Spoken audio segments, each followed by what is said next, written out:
Hey guys, स्वागत है आप सभी का राम आईएएस में। मेरा नेम है रिचा।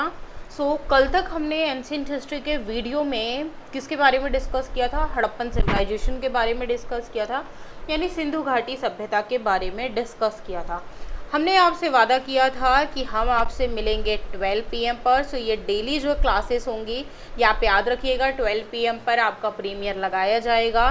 12 PM पर मैं लाइव तो नहीं रहूँगी, बट उस टाइम पे आपके कोई भी क्वेश्चंस होंगे उस टाइम पे मैं उनके जवाब जो है वो इंस्टेंटली दे दूंगी। तो आप जो है कोशिश करिएगा कि वो 12 PM पर ही वो कर लीजिएगा। अदरवाइज़ आपको कोई भी डाउट होते हैं तो आप कमेंट ज़रूर करिएगा, ठीक है। चलिए स्टार्ट करते हैं। आज हमें डिस्कस करना है वैदिक काल के बारे में, यानी सिंधु वैदिक सभ्यता के बारे में। इससे पहले हमने सिंधु सभ्यता के बारे में डिस्कस किया था। उसके बाद सिंधु सभ्यता के बारे में बाद जो नेक्स्ट सभ्यता आती है उसे हम वैदिक सभ्यता या फिर आर्य सभ्यता के नाम से जानते हैं। आर्य सभ्यता का ज्ञान जो मेनली हमें होता है वो वेदों से होता है, और वेदों के बारे में अब हम डिस्कस करना चालू करेंगे, जिसमें वैदिक काल को मेनली हम 2 पार्ट्स में डिवाइड करके देखेंगे। पहला है हमारा ऋग्वैदिक काल, जिसका टाइम पीरियड माना जाता है 1500 से 1000 ईसा पूर्व, और उत्तर वैदिक काल का टाइम पीरियड माना जाता है 1000 से 600 ईसा पूर्व के आसपास। अब देखिए, वैदिक सभ्यता जो है ये मानी जाती है कि सबसे प्राचीन सभ्यता है। इसमें वेदों की रचना हुई। वैदिक शब्द जो है मेनली यहाँ पे ये जो वैदिक काल है, तो ये वैदिक जो वर्ड आया है ये मेनली किससे आया है? वेद वर्ड से आया है, यानी वेद शब्द से निकल कर आया है। और वेद जो वर्ड होता है उसका मीनिंग क्या होता है? उसका एग्जैक्ट मीनिंग होता है ज्ञान, ठीक है। यहाँ पे वैदिक सभ्यता जो है इसे आर्य सभ्यता भी कहा जाता है। भारत में सिंधु सभ्यता के पश्चात जो सभ्यता विकसित हुई थी, यानी एक नई सभ्यता जो विकसित हुई थी, उसी को वैदिक सभ्यता या फिर आर्य सभ्यता के नाम से भी जाना जाता है। वैदिक संस्कृति के निर्माता जो है वो आर्यों को माना जाता है। वैदिक संस्कृति में अगर हम आर्य शब्द की बात करें तो आर्य शब्द का जो मीनिंग होता है वो श्रेष्ठ, उत्तम, अभिजात, कुलीन तथा उत्कृष्ट होता है। यहाँ पे ये लोग जो थे ये अपने आप को बहुत ही उच्च कुल के, जो आर्य थे वो अपने आप को उच्च कुल से मानते थे। वेद यहाँ पर जो हैं, अगर हम आर्यों के इतिहास जानने की बात करें तो देखिए, अगर जब इतिहासकार आर्यों का इतिहास जानना चाहते हैं तो उनके पास बहुत ज़्यादा सोर्सेस नहीं हैं, बट एक वेद उनका इतिहास जानने के लिए, यानी आर्यों का इतिहास जानने के लिए एक बहुत बड़ा स्रोत है। उसके अलावा वैदिक साहित्य जो है उसमें मेनली जो रचना का श्रेय दिया जाता है वो दिया जाता है आर्यों को। चलिए अब डिस्कस करना स्टार्ट कर देते हैं। अब आर्यों के बारे में, इनके मूल निवास स्थान वगैरह के बारे में देख लेते हैं। तो इतिहासकारों के बीच में याद रखिएगा कि इनके मूल निवास स्थान को लेकर बहुत ज़्यादा मतभेद हैं। अलग अलग लोग अलग अलग वो देते हैं आर्यों के बारे में, जैसे कश्मीर और हिमालय क्षेत्र। LD कल ये कहते हैं कि आर्यों का जो मूल निवास स्थान था वो कश्मीर और हिमालय क्षेत्र था। पंडित गंगानाथ झा ये कहते हैं बृहर्षि देश था। उसके अलावा डॉक्टर अविनाश चंद्र दास जी ये कहते हैं कि सप्त सिंधु प्रदेश इनका मूल निवास था आर्यों का। उसके अलावा DS त्रिवेदी ये कहते हैं कि देविका प्रदेश यानी मुल्तान इनका मूल स्थान था। गार्डन चाइल्ड ये कहते हैं कि दक्षिणी रूस इनका मूल स्थान था। मैक्स मूलर ये कहते हैं कि ये मध्य एशिया के निवासी थे। पंडित बाल गंगाधर तिलक ये कहते हैं ये कि उत्तरी ध्रुव के निवासी थे। स्वामी दयानंद सरस्वती ये कहते हैं कि ये तिब्बत इनका मूल निवास स्थान था। उसके अलावा हर्ड एवं पेंका कहते हैं कि जर्मनी इनका मूल निवास था। एंड गाइल्स ये कहते हैं कि हंगरी जो था वो मूल निवास स्थान था। लेकिन आप यहाँ पे याद रखिएगा कि जो सबसे ज़्यादा मान्य किसी विद्वान का अगर विचार से सहमत हुए हैं तो बहुत सारे इतिहासकार वो हुए हैं प्रोफेसर मैक्स मूलर, जो कि ये कहते हैं कि आर्य जो थे वो मूल रूप से मध्य एशिया के निवासी थे। ये आप याद रखिएगा क्योंकि ये काफ़ी बार पूछा गया क्वेश्चन है। चलिए अब हम वैदिक साहित्य से स्टार्ट करते हैं। तो वैदिक साहित्य के बारे में अगर हम देखें तो परिचय में पहले देख लेते हैं। तो ये जो है ये भारतीय साहित्य परंपरा में सबसे ज़्यादा जो प्राचीन है वो वैदिक साहित्य है। इसमें 4 वेद हैं और इनके 4 अलग अलग भाग हैं। 4 वेद जैसे कि आप सभी लोगों को पता है ऋग्वेद, यजुर्वेद, सामवेद एंड अथर्ववेद। ये तो आप 4th क्लास के बच्चे से पूछ लेंगे तो उसे भी पता है। लेकिन इनके 4 भाग हैं, जैसे कि संहिता, ब्राह्मण ग्रंथ, आरण्यक और उपनिषद। अब इन सभी के बारे में डिटेल में पढ़ना स्टार्ट करते हैं। सो फर्स्ट स्टार्ट करते हैं ऋग्वैदिक काल से। जैसे कि आपको सभी को पता है कि वैदिक साहित्य में अगर सबसे प्राचीनतम ग्रंथ है तो वो है ऋग्वेद। इसी काल में इसका जो टाइम पीरियड माना गया है वो तो एग्जैक्टली 1500 से 1000 ईसा पूर्व के टाइम पीरियड में माना गया है। लेकिन इसका जो टाइम पीरियड है वो काफ़ी ज़्यादा विवादास्पद है। लेकिन चूंकि इसका टाइम पीरियड इतना ज़्यादा विवादास्पद है, फिर भी अगर ऋग्वेद से आप कोई भी इंफॉर्मेशन लेते हैं तो वो इंफॉर्मेशन जो है वो बहुत ही एकदम सटीक तरीके से दी गई है। सो चलिए, इस काल में जो मेनली जो स्रोत मिले हैं वो हमें साहित्यिक स्रोत मिले हैं। वैदिक साहित्य में प्राचीनतम ग्रंथ है, स्रोत एवं प्रार्थनाओं का संकलन है ऋग्वेद में। टोटल इसमें 10 मंडल हैं, 1028 सूक्त हैं और 10,552 ऋचाएँ हैं।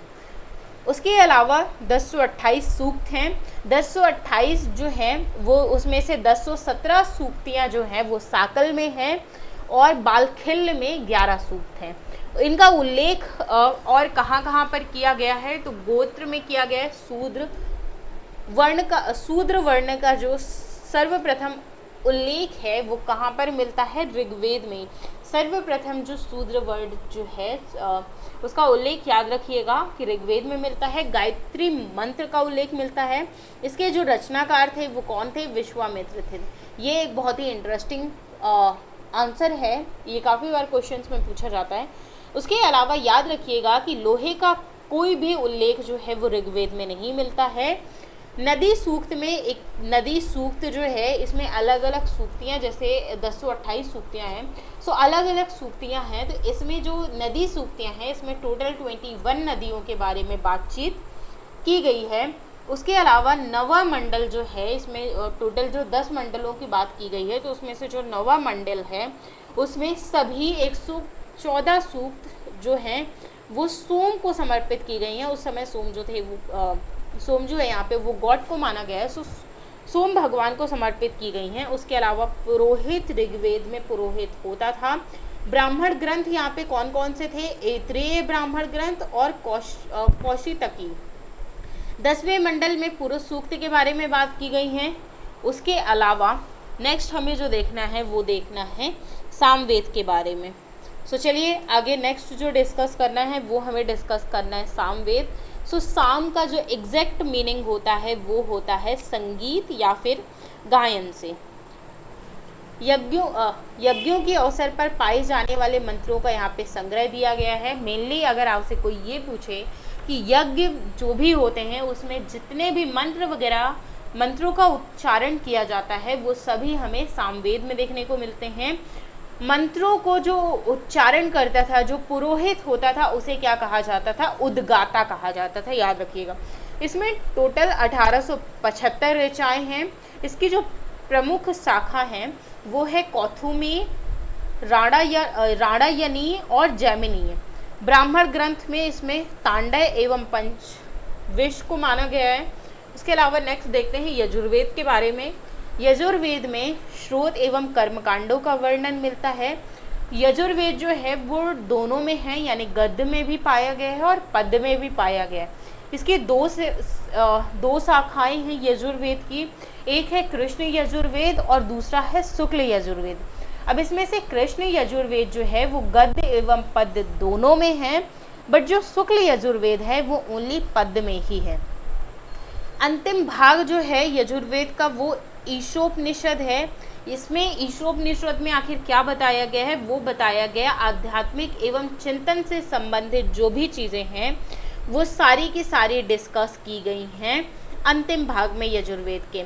ब्राह्मण ग्रंथ इसमें से कौन कौन से हैं यजुर्वेद में, शतपथ है और तैत्तिरीय हैं।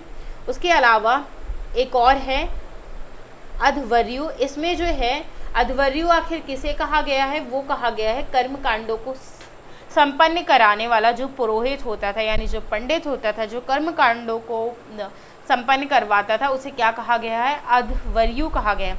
अब यहाँ पे कुछ क्वेश्चन जो हैं इस टाइप से पूछ लिया जाता है, जैसे कि मान लिया दे दिया गया कर्म कांडों को संपन्न कराने वाला पुरोहित कौन है, एक ये ऑप्शन दे दिया गया, उसके अलावा 2-3 ऑप्शंस इस टाइप से दे दिए गए, सो आपको टिक करना होगा। नेक्स्ट है अथर्ववेद।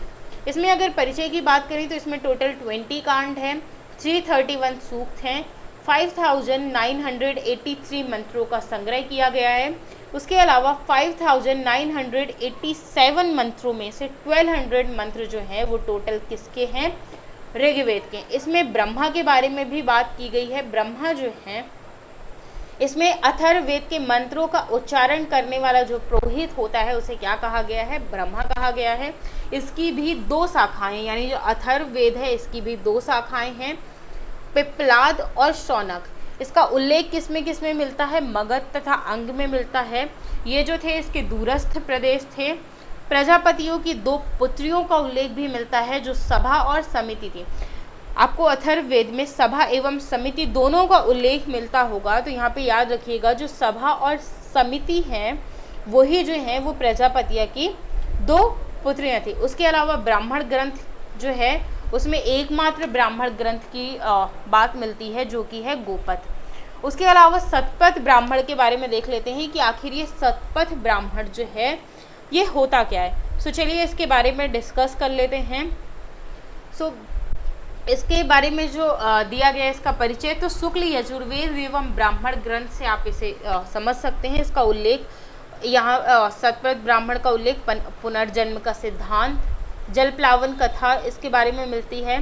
पुरुरवा और उर्वशी का आख्यान देखने को मिलता है। पुरुषमेध यज्ञ का वर्णन देखने को मिलता है और पत्नी को यहाँ पे पति की अर्धांगिनी माना गया है। ठीक है। उसके अलावा कुरु और पांचाल जो हैं ये सबसे वैदिक सभ्यता की जो सबसे प्रतिनिधि थी वो कुरु और पांचाल को माना गया है। यहाँ पे राजसूय यज्ञ भी फॉलो किया जाता था। उसके बाद डिस्कस करना है दशराग युद्ध के बारे में। दशराग युद्ध आपने ऑब्वियसली सुना होगा, सो चलिए इसके बारे में डिस्कस कर लेते हैं। सो ऋग्वेद के 7वें मंडल में जो उल्लेख किया गया है वो किया गया है दशराग युद्ध का। उसके अलावा प्रत्येक पक्ष में आर्य एवं अनार्य दोनों की भागीदारी हुआ करती थी यहाँ पे। उसके अलावा परुष्णी यानी रावी नदी के तट पर यह युद्ध जो है वो लड़ा गया था। याद रखिएगा दशराग युद्ध कहाँ लड़ा गया था, परुष्णी नदी के किनारे परुष्णी नदी के तट पर लड़ा गया था। अगर इसमें परुष्णी ऑप्शन हो तो भी सही होगा और अगर रावी ऑप्शन दिया हो यानी प्रेजेंट नाम दिए हो तो भी सही होगा। उसके अलावा नेक्स्ट जो है भारतों के राजा सुदास यानी जो त्रित्सु राजवंश से बिलोंग करते थे और 10 राजाओं के बीच में जो दशराग युद्ध है, दशराग युद्ध क्यों नाम पड़ा, क्योंकि ये युद्ध जो है ये 10 राजाओं के बीच में हुआ था। तो जो भरत कबीले का राजा सुदास था जो कि त्रित्सु राजवंश से बिलोंग करता था उनके बीच में, और 10 राजाओं का एक संघ था उनके बीच में हुआ था जिसमें पंचजन 5 लघु जनजातियाँ जिसमें अलिन थी, पख्त थी, भलानस, शिव तथा विषाणिन के राजा जो थे इन सभी के बारे में ये लड़ा गया। सुदास जो था वो अंतिम रूप से फाइनली जो भरत कबीले का राजा था वो विजयी होता है और इसमें उसे पुरोहित की वो आइडेंटिटी दी गई थी जो वशिष्ठ नाम। उसके बाद नेक्स्ट देख लेते हैं उपनिषद और वेदांतों के बारे में। सो उपनिषद और वेदांत जो है ये टोटली दर्शन यानी फिलॉसफी पर आधारित होते हैं। उपनिषद का शाब्दिक अर्थ होता है ज्ञान प्राप्ति हेतु शिष्य का गुरु के समीप बैठना। यानी उस टाइम पे क्या किया जाता था कि आज के टाइम पीरियड में तो ऐसे होता नहीं था कि टीचर आपको पीपीटी के थ्रू या ऑनलाइन माध्यम से, या आपने जब स्कूलिंग की तो वहाँ पे टीचर जो है वो बोर्ड वगैरह से पढ़ा देते थे। अब आज उस समय पे जब हम गुरुकुल वगैरह की बात करते हैं तो उस टाइम पे आप देखते हैं कि गुरु बैठ जाते थे। उस समय पे मेनली क्या है, किताबी ज्ञान नहीं चलता था जैसे आज के टाइम पीरियड में किताबी ज्ञान था। उस समय पे जो ज्ञान हुआ करता था वो प्रैक्टिकल ज्ञान हुआ करता था, लोगों की लाइफ में काम आता था। सो उस टाइप से यहाँ पे उसके अलावा उपनिषदों का उल्लेख मिलता है। श्वेतांबर, जो है मोक्ष का पहला उल्लेख जो है श्वेतांबर में मिलता है। उसके अलावा बृहदारण्यक में बात की गई है याज्ञवल्क्य की, जो कि याज्ञवल्क्य और गार्गी का संवाद चल रहा है। जब याज्ञवल्क्य और गार्गी का संवाद होता है तो वो बृहदारण्यक उपनिषद में दिया गया है। उसके अलावा ये सारे जो नाम हैं ये उपनिषद हैं और ये इनके उल्लेख हैं कि कहाँ कहाँ पे ब्रह्मचर्य, गृहस्थ, वानप्रस्थ, ये जो तीनों आश्रम हैं इनका उल्लेख मिलता है कौन से उपनिषद में? ये मिलता है छांदोग्योपनिषद में। उसके अलावा सत्यकाम जाबाल की कथा जो है वो भी हमें छांदोग्योपनिषद में ही मिलती है। उसके अलावा चारों आश्रम यानी ब्रह्मचर्य, गृहस्थ, वानप्रस्थ और संन्यास का जो उल्लेख मिलता है वो मिलता है जबालोपनिषद में। याद रखिएगा दोनों में डिफरेंस है।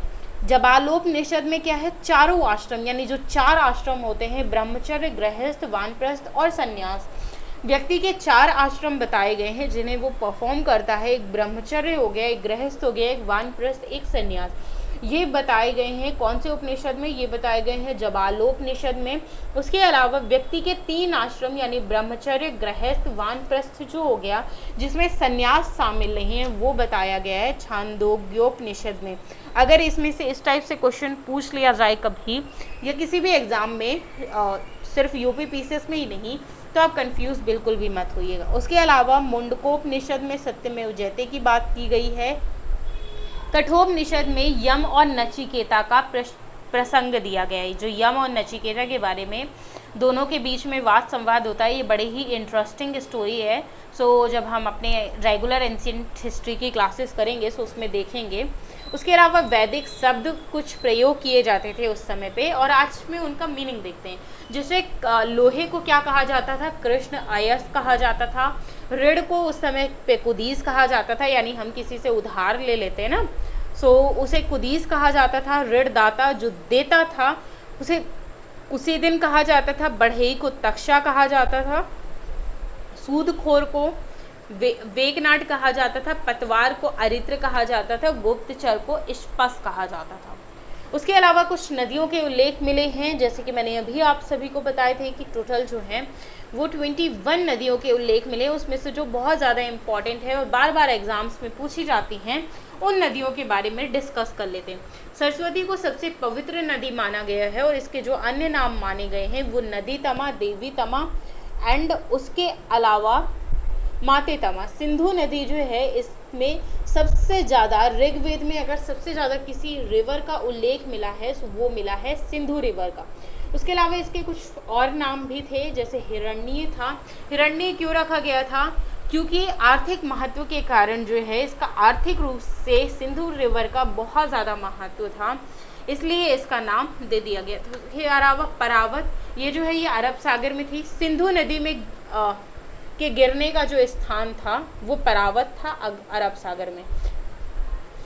उसके अलावा ऋग्वेद में कुछ और भी नदियों के उल्लेख मिले हैं, जैसे परुष्णी रावी नदी का आधुनिक नाम है। सतुद्री जो है प्रेजेंट टाइम में सतलज है। अस्किनी चेनाब और चिनाब कहा जाता है। विस्तता झेलम है उसका प्रेजेंट टाइम में नाम। विपासा जो है उसका प्रेजेंट टाइम में नाम व्यास है। गोमती का प्रेजेंट टाइम में नाम गोमल है। कुंभ और कुंभा इसका प्रेजेंट टाइम में नाम काबुल है। सदा नीरा का नाम गंडक है। कुमू का नाम कुर्रम है। और सिंधु नदी का एक जो ऋग्वेद में एग्जैक्टली नाम था वो सिंधु था, लेकिन प्रेजेंट टाइम में उसका नेम क्या है ये आप मुझे कमेंट करके ज़रूर बताइएगा अगर आपको नहीं पता है। लेकिन ख़त्म करते टाइम में इस वीडियो में बता दूंगी इसका एग्जैक्ट आंसर, बट अगर आपको इसका आंसर पता है सो कमेंट ज़रूर करिएगा सिंधु नदी का प्रेजेंट टाइम नेम। चलिए आगे डिस्कस कर लेते हैं। ग्रामणी जो है वो ग्राम का मुखिया हुआ करता था। विश्वपति जो है ये विश्व का प्रमुख हुआ करता था।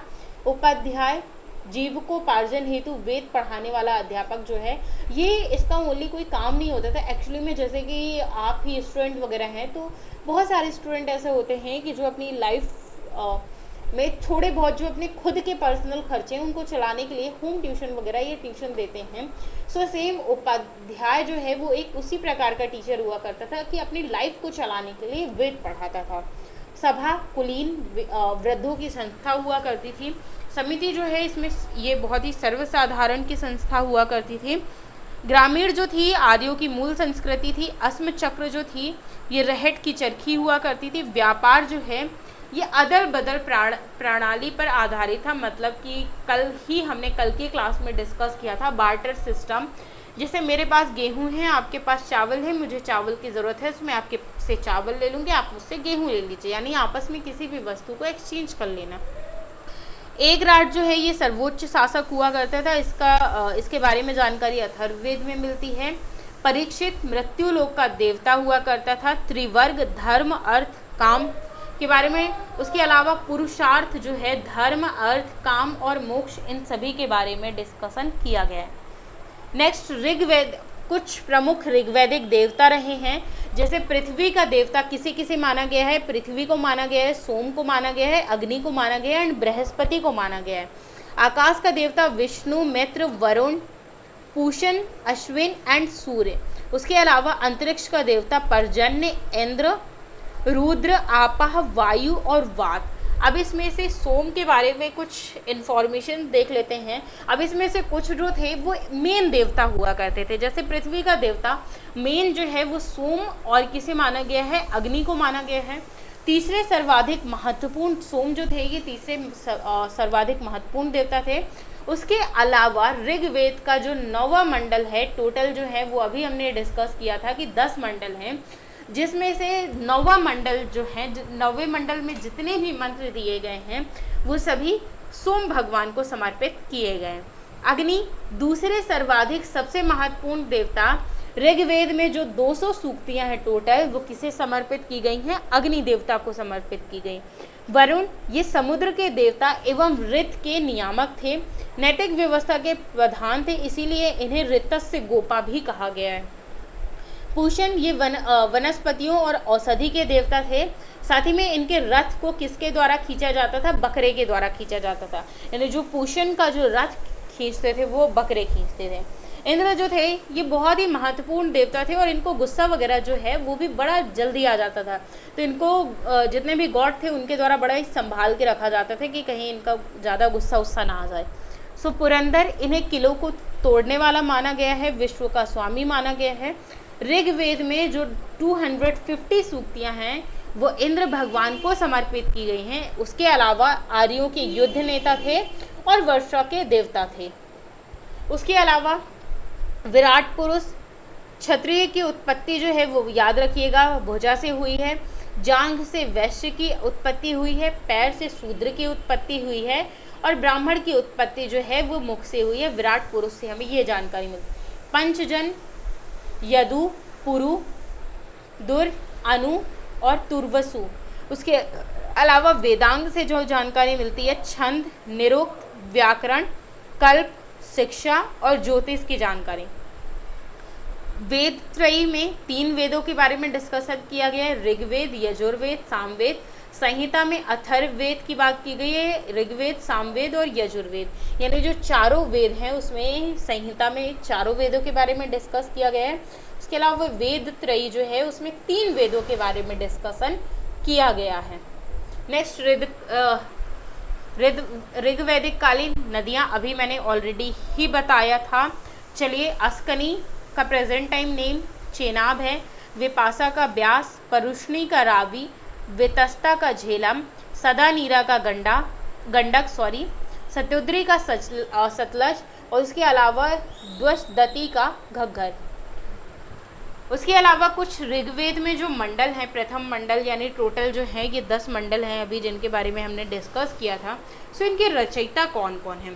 प्रथम मंडल के रचयिता जो हैं वो मधुक्षदा या मेघातिथि, द्वितीय के ग्रत्समद, तृतीय के विश्वामित्र, ये आपको याद रखना है, ये इंपॉर्टेंट है। चतुर्थ के वामदेव, पंचम के अत्रि, षष्ठ के भारद्वाज, सप्तम के वशिष्ठ, अष्टम के कर्ण व अंगिरस, नवम के सोम देवता व अन्य ऋषि और 10 के विमदा, इंद्र, सचिव व अन्य। वैसे कोशिश कर लीजिएगा याद सारे रह जाएं, नहीं तो ये 3 तो याद रखना है, इनसे क्वेश्चंस बनते हैं। उसके अलावा यहाँ से आ गया हमारा जैन धर्म। सो नेक्स्ट वीडियो में हम डिस्कस करेंगे जैन धर्म, बौद्ध धर्म के बारे में। इस लेसन में किसी भी प्रकार का कोई भी अगर आपको डाउट रहा है सो कमेंट करके ज़रूर पूछिएगा। मेनली यहाँ से जितने भी क्वेश्चंस आते हैं वो सभी हमने ऑलमोस्ट डिस्कस किए हैं। उसके अलावा हम ये हमारा जैसे ही कंप्लीट हो जाए सो कुछ क्वेश्चंस भी हम इससे रिलेटेड कर लेंगे। सो चलिए मिलते हैं आपसे नेक्स्ट वीडियो में, तब तक के लिए थैंक यू, बाय बाय, अपना ख्याल रखिए। मिलेंगे नेक्स्ट लेक्चर में यानी कल 12 बजे। Bye bye, thank you.